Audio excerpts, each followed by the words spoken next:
दोस्तों આગળ વધીએ પહેલાં સબસ્ક્રાઇબ બટન જરૂરથી દબાવો અને હા બેલ બટન પણ દબાવો જેથી દરેકે દરેક વિડીયો જલ્દી મળી શકે।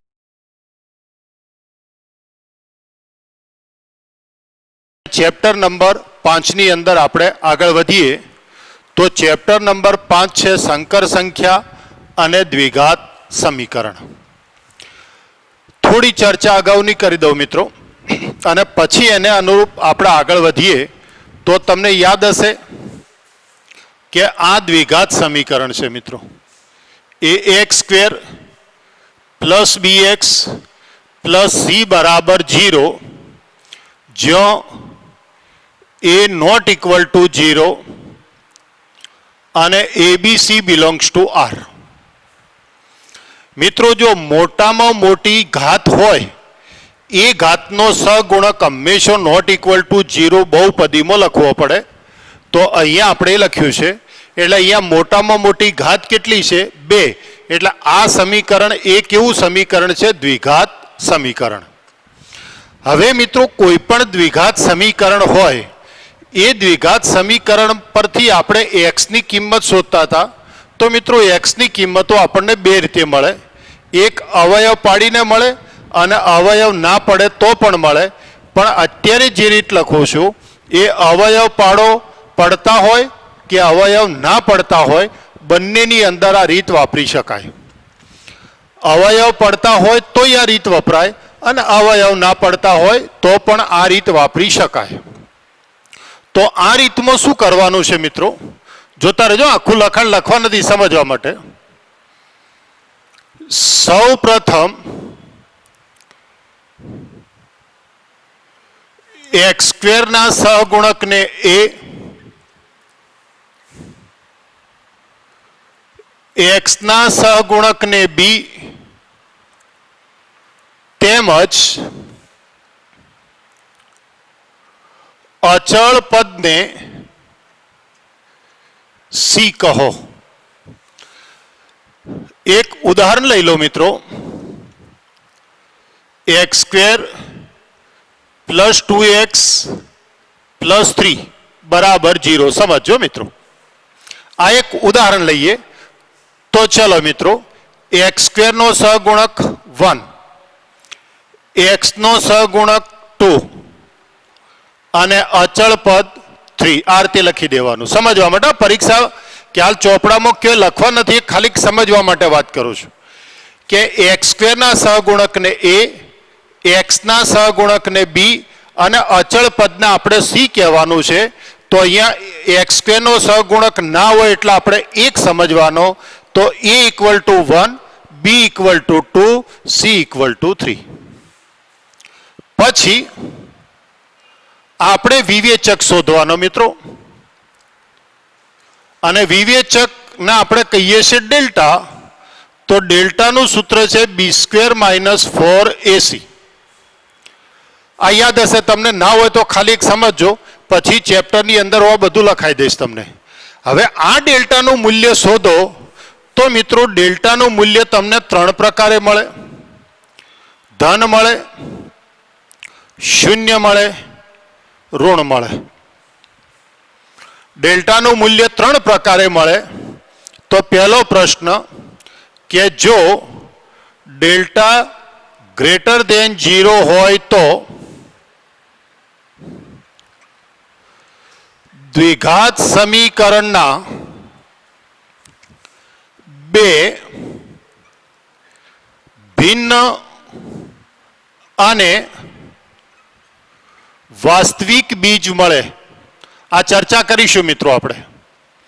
बे जो डेल्टा इक्वल टू 0 होय तो द्विघात समीकरणना बे समान अने वास्तविक बीज मळे। मित्रों शब्दों जो अहींया केवा बीज मळे बे भिन्न अहींया केवा बीज मळे छे बे समान। आ शब्दों पकड़जो मित्रों। हवे समान बे समान बीज मळे एने बीजा शब्दों में कहीए तो एक ज बीज मळे અને 3 અત્યાર સુધી આપણે આવું લખતા કે જો ડેલ્ટા લેસ ધેન 0 હોય તો દ્વિઘાત સમીકરણના વાસ્તવિક બીજ ન મળે. આપણે આવું લખતા હતા મિત્રો, યાદ હશે. તો ડેલ્ટા ઋણ હોય તો આપણે કહેતા કે દ્વિઘાત સમીકરણના બીજ મળી શકે નહીં. અને મિત્રો એનું ઉકેલનું સૂત્ર હતું કે દ્વિઘાત સમીકરણનો ઉકેલ x બરાબર -b plus minus route delta upon 2a.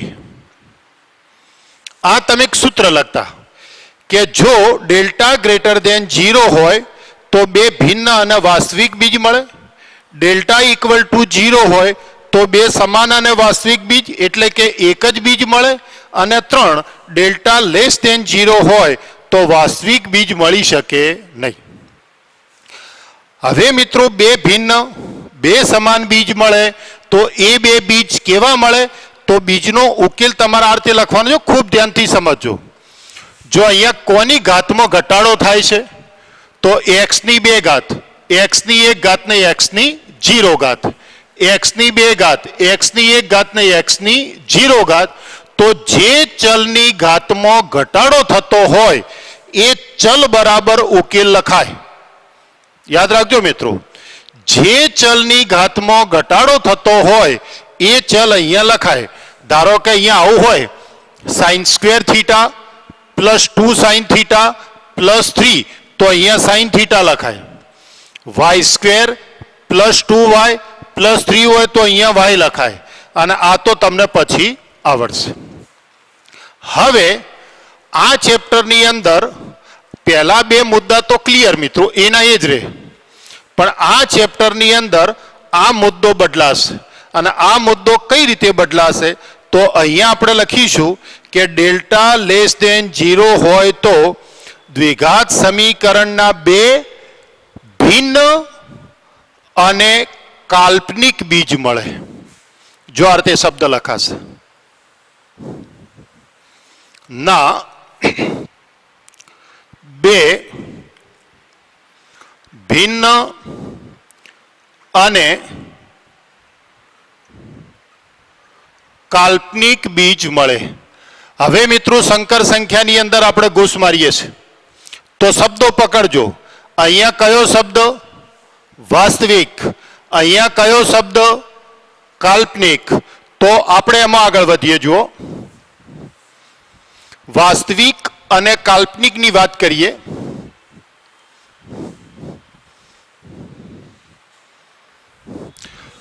તો શબ્દો પકડજો મિત્રો.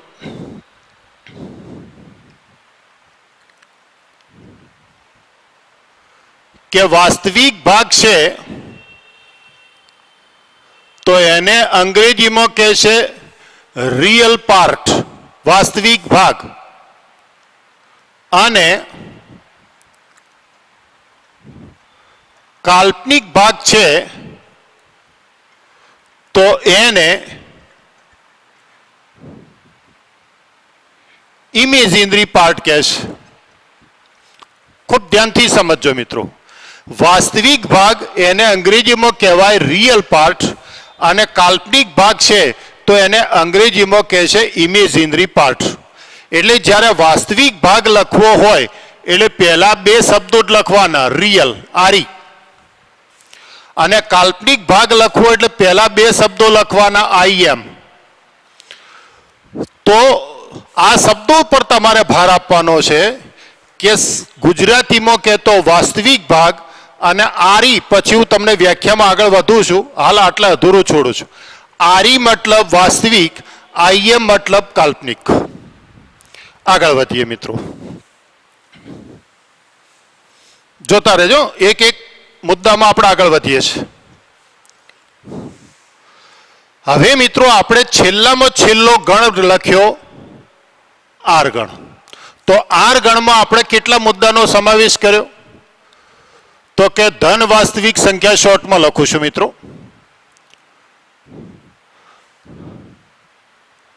ધન વાસ્તવિક અથવા આપ લખું, સોરી મારી ભૂલ થાય છે, ધન પૂર્ણાંક સંખ્યાઓ,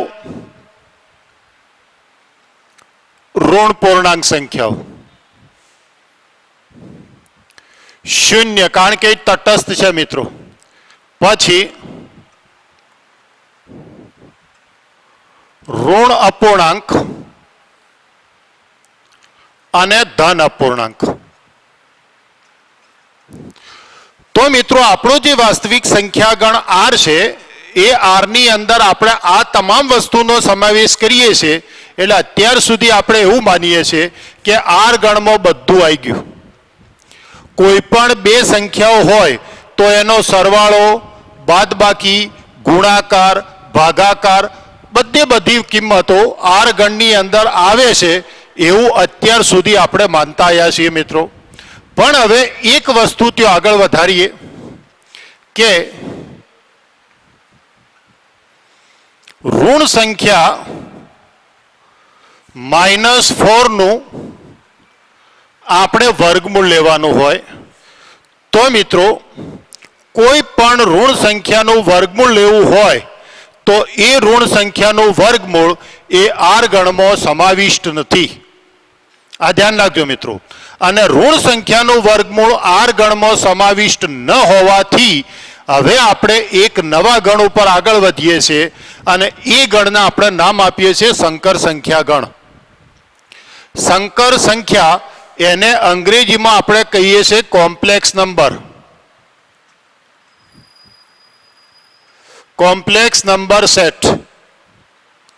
એટલે એના આપણે કયા સંકેત વડે દર્શાવીશું? સી. સી એટલે સંકર સંખ્યા ગણ. યાદ રાખજો મિત્રો. તો સંકર સંખ્યા ગણની અંદર શું આવશે? તો કે ઋણ સંખ્યાનું વર્ગમૂળ. તો હવે જો મિત્રો ઋણ સંખ્યાનું વર્ગમૂળ હોય તો એને તમે આ રીતે નોંધી શકો, 4 × -1. તો 4 -1.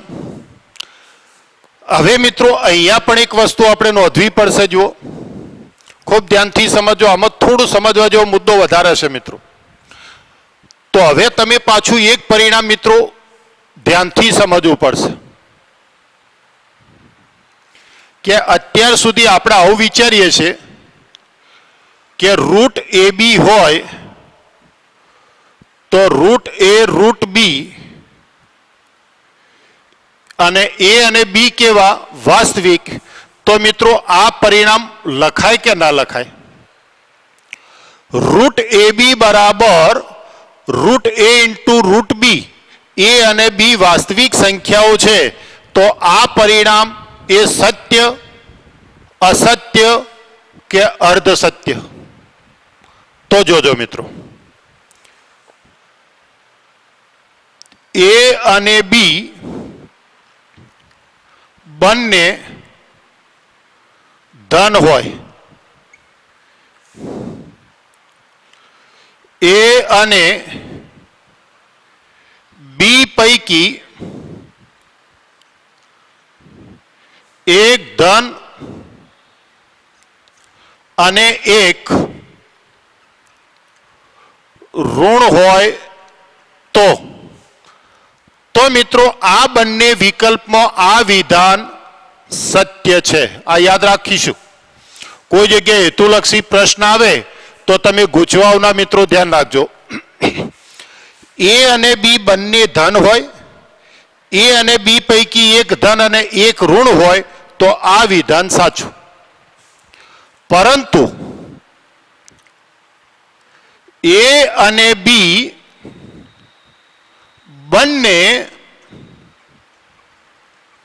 ઋણ હોય તો રૂટ એ બી બરાબર રૂટ એ રૂટ બી ન થાય. ખાસ યાદ રાખીશું મિત્રો. કેમ ના થાય તો એવું તમને વિગતે સમજાવું છું. હાલ ધ્યાન રાખીશું. તમે પરિણામ હાલ મગજમાં રાખો, પણ હાલ મેં આ લખી શકું મિત્રો. જો હું આવું લખી શકું એનું કારણ તમે જુઓ કે અહીંયા ગુણાકાર જે છે એ અને બી, તો એ બરાબર 4, બી બરાબર -1. તો એક ધન અને એક ઋણ એક ધન અને એક ઋણ હોય તો આ લખાય, એટલે મેં આ લખ્યું. તો હવે 4 નું વર્ગમૂળ +2a થાય, -2a થાય. અને મિત્રો જે ઋણ સંખ્યાનું વર્ગમૂળ છે એને અહીંયા નામ આપીએ છે i. જ્યાં i એટલે શું તો આ યાદ રાખીશું, -1 નું વર્ગમૂળ. અને આ જે -1 નું વર્ગમૂળ છે એ i, અને i એટલે કાલ્પનિક ભાગ. i મતલબ શું? કાલ્પનિક ભાગ. તો હવે જો મિત્રો હું સંકર સંખ્યાની વ્યાખ્યા આપું.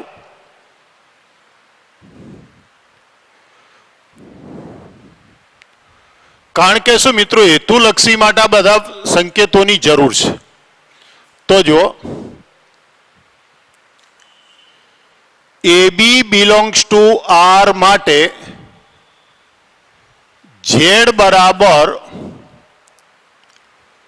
A પ્લસ IB ને સંકર સંખ્યા કહે છે. જોતા રહેજો મિત્રો, ગોખવાનું નથી, કોઈએ ગોખવાનું નથી મિત્રો, સમજવાનું છે.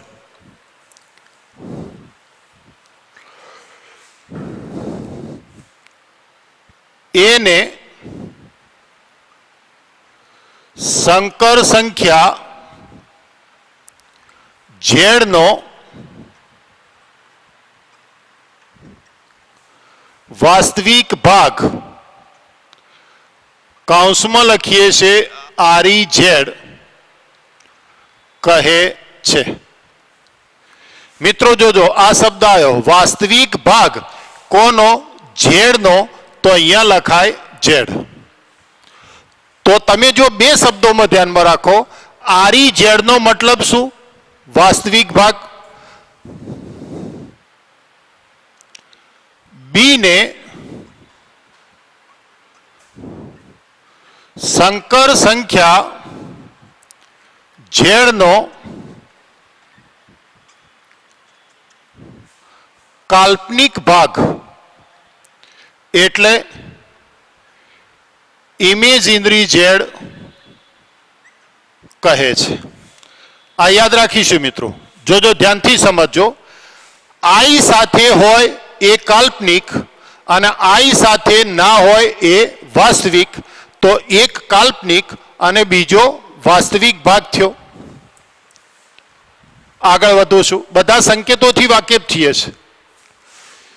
એ મતલબ વાસ્તવિક, I સાથે હોય એ કાલ્પનિક, અને એના સંકેતો મેં લખ્યા. I બરાબર √-1 છે. અને I છે, I નું મૂલ્ય જ્યારે તમારે મૂકવાનું થાય તો I ના મૂલ્યને આપણે શું કહીશું? -1. તો આ વાત થઈ મિત્રો સંકર સંખ્યાની. તો હવે આપણને એક પ્રશ્ન થાય કે દરેક વાસ્તવિક સંખ્યા એ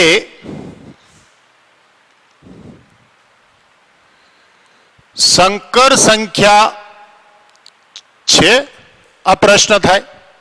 હવે મિત્રો પેલો મુદ્દો ખાલી એક સમજાવી દઉં, પછી આ પ્રશ્ન હું તમને લખાઈ દઈશ. કોઈ કહે કે A અને B બંને ઋણ હોય તો શું તકલીફ પડી તમને? તો જુઓ મિત્રો સમજજો, તમે ધ્યાનથી સમજજો. આ સંકર સંખ્યામાં તો યાદ રહ્યું, આટલું યાદ રાખો કે A અને B વાસ્તવિક સંખ્યાઓ હોય તો Z બરાબર A પ્લસ IB ને સંકર સંખ્યા કહેવાય. વાસ્તવિક અને કાલ્પનિક ભાગ ભેગા કરો એટલે સંકર સંખ્યા. A છે તો A ને સંકર સંખ્યા Z નો વાસ્તવિક ભાગ અને B ને સંકર સંખ્યા Z નો કાલ્પનિક ભાગ કહેવાય. વાસ્તવિક ભાગને રિયલ Z, કાલ્પનિક ભાગને ઇમેજિનરી Z, અને I ને કહીએ છીએ વર્ગમૂળમાં -1. હવે મિત્રો આ એક પ્રશ્ન જુઓ, તમે જોતા રહેજો કે A બરાબર -1 અને બી બરાબર -1 હોય તો જોજો, ખૂબ ધ્યાનથી સમજજો મિત્રો. તો રૂટ એ બી તો -1 ગુણ્યા -1 બરોબર. તો -1 જોજો, આ તમે પરિણામ વાપરો તો આવું ના થાય, પણ તમે ધારો કે ખબર ના હોય તમે લખી નાખો આરતી, તો જુઓ મિત્રો આ શું થયું. એક મિનિટ, આરતી લખો. 1 બરાબર 1 -- +1 બરાબર 1. હવે વાર્તે લખું રૂટ એ રૂટ બી, તો રૂટ -1 રૂટ -1. તો આ શું થયું? I ઇન્ટુ I, અને I ઇન્ટુ I એટલે I², અને I² એટલે -1. તો જુઓ મિત્રો, રૂટ એ બી બરાબર 1 થયું અને રૂટ એ ઇન્ટુ રૂટ બી બરાબર શું થયું? -1. એનો મતલબ એ અને બી બંને ઋણ હોય તો મિત્રો આ પરિણામ ન વપરાય હો. આ ધ્યાન રાખજો મિત્રો, કોઈ જગ્યાએ વાપરવાનું હોય તો. રૂટ એ બી બરાબર રૂટ એ ઇન્ટુ રૂટ બી, આ જનરલી તમે ઉતાવળમાં લખી નાખો છો, પણ એ પરિણામ ક્યારે લખાય ક્યારે ના લખાય, તો આપણે આટલું યાદ રાખો કે બધે લખાય, ક્યારે ના લખાય, બંને મૂલ્ય ઋણ હોય તો આ પરિણામ વાપરી શકાય નહીં. આગળ વધીએ. આપણને મિત્રો પ્રશ્ન થાય કે શું દરેક વાસ્તવિક સંખ્યા એ સંકર સંખ્યા કહેવાય કે ના કહેવાય? તો કહેવાય જ મિત્રો.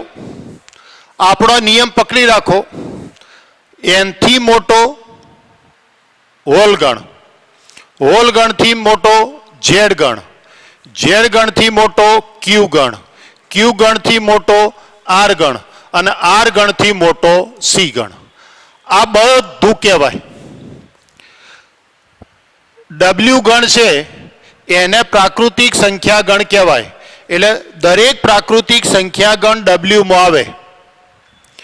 દરેક પ્રાકૃતિક સંખ્યા દરેક પૂર્ણ સંખ્યા પૂર્ણાંક ગણમાં આવે. એટલે કહેવાનો મતલબ મિત્રો, જો હવે તમે જુઓ, દરેક વાસ્તવિક સંખ્યા છે એ સંકર સંખ્યા કહેવાય. કેમ કહેવાય તો જુઓ મિત્રો, 2 એ કેવી સંખ્યા? વાસ્તવિક સંખ્યા ખરી કે નહીં? તો જુઓ મિત્રો, તમે z બરાબર 2 લખો,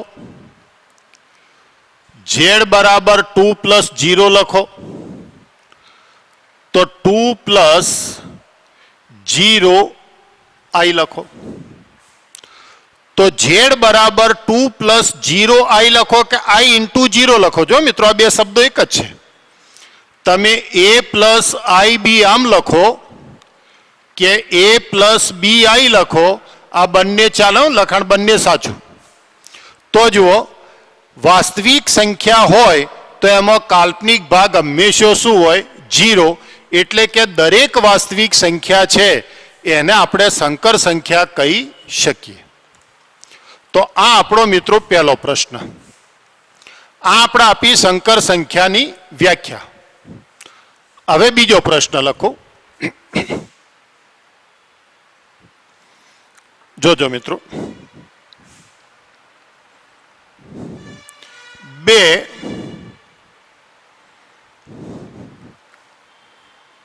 સંકર સંખ્યાઓ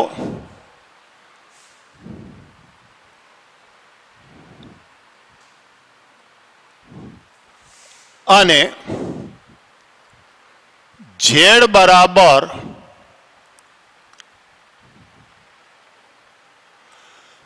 હવે મિત્રો જો સંકર સંખ્યા એક જ હોય તો z બરાબર a + IB. x જો મિત્રો ઘણી બુકોમાં અમે લખે છે, ગમે તે લખાય, a + IB એ લખાય, x + IY એ લખાય, ગમે તે સંકેત વપરાય, એવો કોઈ નિયમ છે નહીં. એ બી લખો, એક્સ વાય લખો, બંને લખાય. પણ જુઓ મિત્રો, અહીંયા બે સંકર સંખ્યા તમારે લખવી હોય તો એ પ્લસ આઈબી લખો તો આપણને ખબર કઈ રીતે પડે કે આ પહેલી કે બીજી? તો પહેલી સંકર સંખ્યાને શું કહેવાનું? Z1 A1 B1 અને બીજીને શું કહેવાનું? Z2 A2 B2. I1 ના I2 ના લખાય મિત્રો. કેમ? કારણ કે I તો ફિક્સ છે. I એટલે વર્ગમૂળમાં -1 જ થાય, બીજું કશું થાય નહીં. તો હવે જુઓ મિત્રો, ત્રણ ક્રિયાઓ લઉં છું, મારે જરૂર છે એટલી. સમાનતા. સમાનતા એટલે કે અહીં Z1 બરાબર Z2 છે. આ યાદ રાખવા ગોખવાનું નથી મિત્રો, ખાલી એક અર્થ સમજવાનો છે. તો IB1 A2 પ્લસ IB2. અહીં બંને બાજુથી વાસ્તવિક ભાગ અને કાલ્પનિક ભાગ ને સરખાવતો શું લખાય મિત્રો? A1 બરાબર A2 અને B1 બરાબર B2. આ ગોખવા નથી, ખાલી સમજવા માટે. મિત્રો, બે સંકર સંખ્યાઓ સરખી હોય, સમાનતા એટલે સરખી. બે સંકર સંખ્યાઓ સરખી હોય તો એના વાસ્તવિક ભાગ સરખા થાય અને એના કાલ્પનિક ભાગ સરખા થાય. વાસ્તવિક અને કાલ્પનિકની ચર્ચા તમે કરી શકો નહીં. પછી સરવાળો. આ ગોખવાનું નથી મિત્રો, માત્ર આપણી સમજ માટે છે કે Z1 પ્લસ Z2 તો A1 પ્લસ IB1 અને A2 પ્લસ IB2. તો મિત્રો વાસ્તવિક ભાગ સાથે લખું તો A1 પ્લસ A2 અને કાલ્પનિક ભાગમાંથી કોમન લઉં તો IB1 પ્લસ B2. એટલે વાસ્તવિક ભાગનો સરવાળો થાય, કાલ્પનિક ભાગનો સરવાળો થાય. ત્રીજો મુદ્દો લખો. કોઈ સૂત્ર ગોખવું નથી મિત્રો. આપણે અહીંયા સૂત્રો આપેલા છે, પણ સૂત્રો ગોખ્યા વગર હું તમને બધું શીખવાડીશ, જેટલું શીખી શકાય એટલું.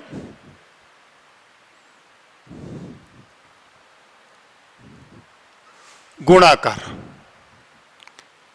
અહીં Z1 ગુણ્યા Z2 તો A1 plus IB1 A2 plus IB2. ચલો મિત્રો, વિસ્તરણ આવડે છે તો વિસ્તરણ કરો. તો A1 A2 I A1 B2 I A2 B1 I square B1 B2. વિસ્તરણ તો આવડે ને?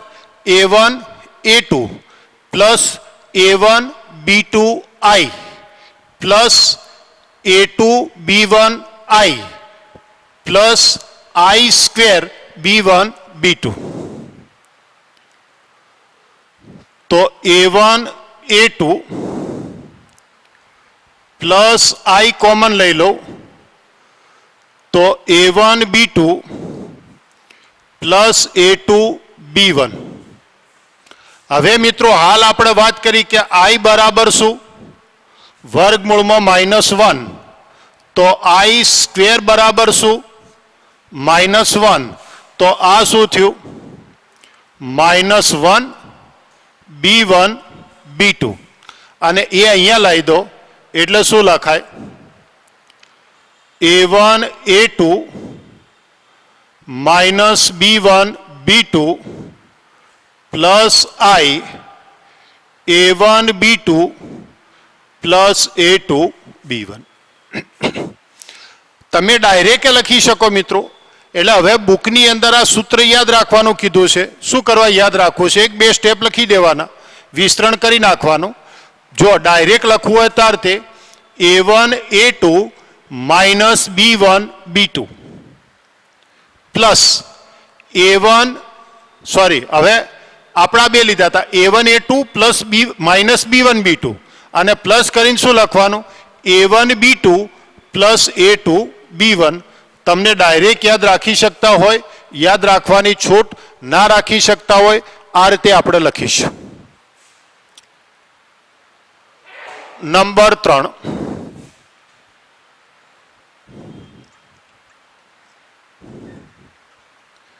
સંકર સંખ્યાનો માનક.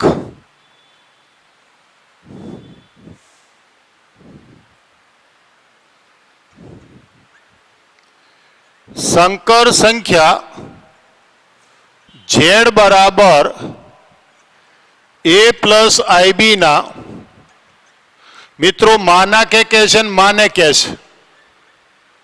હા, બે શબ્દો એકના એક. ના માનકને સંકેતમાં માન z વડે દર્શાવાય છે અને માન z નું સૂત્ર છે કે વાસ્તવિક ભાગનો વર્ગ વત્તા કાલ્પનિક ભાગનો વર્ગ. આ સૂત્ર યાદ રાખીશું મિત્રો. અને આની મિત્રો જરૂર છે. અત્યારે બીજો એક મુદ્દો ખૂબ અગત્યનો છે મિત્રો. જો આ ચેપ્ટરમાં વારંવાર કોઈ પૂછાતો પ્રશ્ન હોય ને તો એનો માનાક અને કોણાક છે. પણ કોણાક તો હાલ આપણે નહીં ચર્ચા કરી શકીએ કારણ કે કોણાકમાં ત્રિકોણમિતિ આવે છે અને ત્રિકોણમિતિ હજુ આપણે બાકી છે. બરોબર, એટલે એ મુદ્દો આપણે પછી નોંધીશું. તો સંકર સંખ્યાનો માનાક અથવા માન એટલે માનાકમાં ઝેડ આવે તો એ સંકર સંખ્યાનું માન અથવા શું થાય માનક. આગળ લખીએ.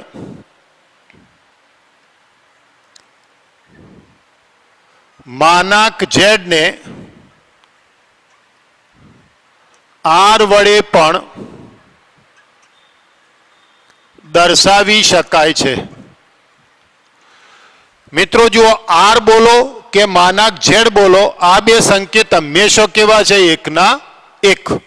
એટલે તમારે સંકર સંખ્યાનું માન શોધવું હોય તો માન z પણ કહી શકાય અને સ્મોલ r પણ કહી શકાય અને એનું સૂત્ર શું છે? a² plus b². તો જો મિત્રો 3 - 2i. તો અહીંયા a બરાબર કેટલા? જો મિત્રો ને તમે a પ્લસ IB સાથે સરખાવો તો મિત્રો a પ્લસ IB સાથે સરખાવો તો a બરાબર 3 થયું અને b બરાબર ચિહ્ન જોજો -2 થયું. તો હવે આનું માન લખવું હોય તો માન બરાબર સૂત્ર શું? √a² plus b². તો જવાબ શું આવશે? 9 + 4. તો આ તમારો જવાબ. એટલે જુઓ મિત્રો, r છે એને સંકર સંખ્યાનું માન કહો છો એટલે r અથવા માન z નું મૂલ્ય કેવું આવે? 0 અથવા 0 થી મોટું. 0 ક્યારે આવે? કે z બરાબર 0 હોય એટલે a અને b બંનેનું મૂલ્ય 0 હોય તો આ શૂન્ય થાય, બાકી એનું મૂલ્ય હંમેશા ધન જ થાય. આ યાદ રાખજો મિત્રો. એટલે કે માન એ ક્યારેય ઋણ હોઈ શકે નહીં. ચોથું, અનુબદ્ધ સંકર સંખ્યા.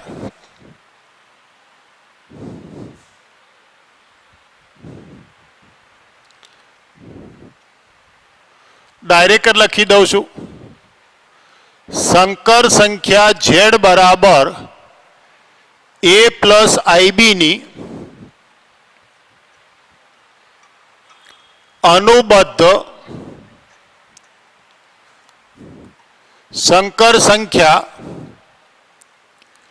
Z बार बराबर A माइनस IB છે। જોજો મિત્રો,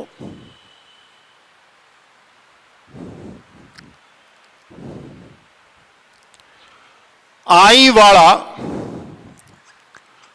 પદનું ચિહ્ન બદલતો અનુબદ્ધ સંકર સંખ્યા મળે, આટલું યાદ રાખો શોર્ટમાં મિત્રો। જો તમે સમજવાનો પ્રયત્ન કરજો મિત્રો, આને બને એટલું શોર્ટ બનાવવાનો પ્રયત્ન કરો। પરીક્ષામાં તમને ગમે તેમ પૂછે ડાયરેક્ટ લખી દેવાનું મિત્રો। તો જુઓ, Z બરાબર 3 + 2i, તો Z બાર બરાબર શું લખવાનું? 3 - 2i। આ યાદ રાખો ખાલી, કે જે તમારું i નું ચિહ્ન હોય એ ચિહ્ન બદલાય, બીજાનું નહીં મિત્રો। તો i નું ચિહ્ન બદલો તો જે તમને સંખ્યા મળે એ શું કહેવાય? અનુબદ્ધ સંકર સંખ્યા। હવે મિત્રો આનો માનાંક Z શોધું તો શું આવ્યું? 3² + 2², તો માનાંક Z² બરાબર 13 આયા। એને આપો નંબર 1। એક પરિણામ સાબિત કરું છું મિત્રો, Z બાર તો 3 + 2i અને 3 - 2i। ચલો ગુણાકાર કરો મિત્રો, તો 9 - 6i + 6i - 4i², તો 9 4i² નું મૂલ્ય કેટલું? -1। તો 9 + 4 13 2। તો મિત્રો એક આ ખૂબ અગત્યનું પરિણામ થયું કે Z અને Z બાર, તો એનું મૂલ્ય કેટલું આવ્યું? માનનો વર્ગ।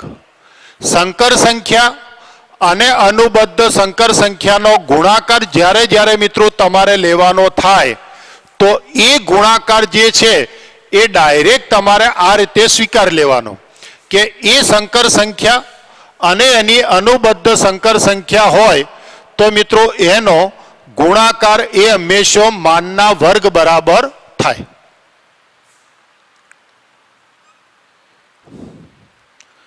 0 એ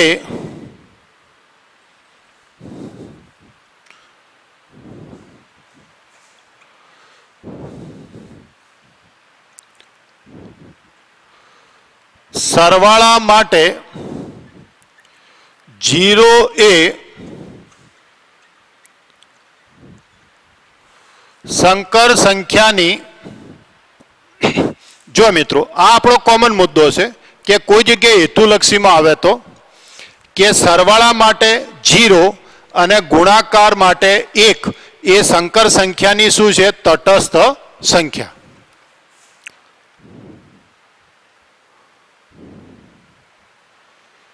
A અને B બંને ધન હોય અથવા A અને B પૈકી એક ધન અને એક ઋણ હોય તો જ √AB બરાબર √A√B થાય। જો A અને B બંને ઋણ હોય તો √AB ≠ √A√B। તો મિત્રો જોજો, આ થોડા ટૂંકા ટૂંકા પરિણામ છે. આની આપણે દાખલો ગણવામાં તો કોઈ જરૂર છે નહીં, પણ કોઈ પણ જગ્યાએ હેતુલક્ષી પ્રશ્ન આવે, કોઈ કે હેતુલક્ષી કઈ રીતે પૂછે, તો મિત્રો એમ પૂછે કે રૂટ એ બી બરાબર રૂટ એ રૂટ બી ક્યારે ન થાય? એક, એ અને બી બંને ધન, બી એ ધન બી ઋણ સી, એ ઋણ બી ધન ડી, એ અને બી બંને ઋણ. તો આ સરખા ક્યારે ના થાય? બંને ઋણ હોય તો આટલા સુધીનું સંકર સંખ્યા તમે બરાબર મિત્રો સમજીને તૈયાર કરજો, એટલે એના પછીનો જે મુદ્દો છે એ આપણે ચલાવીશું.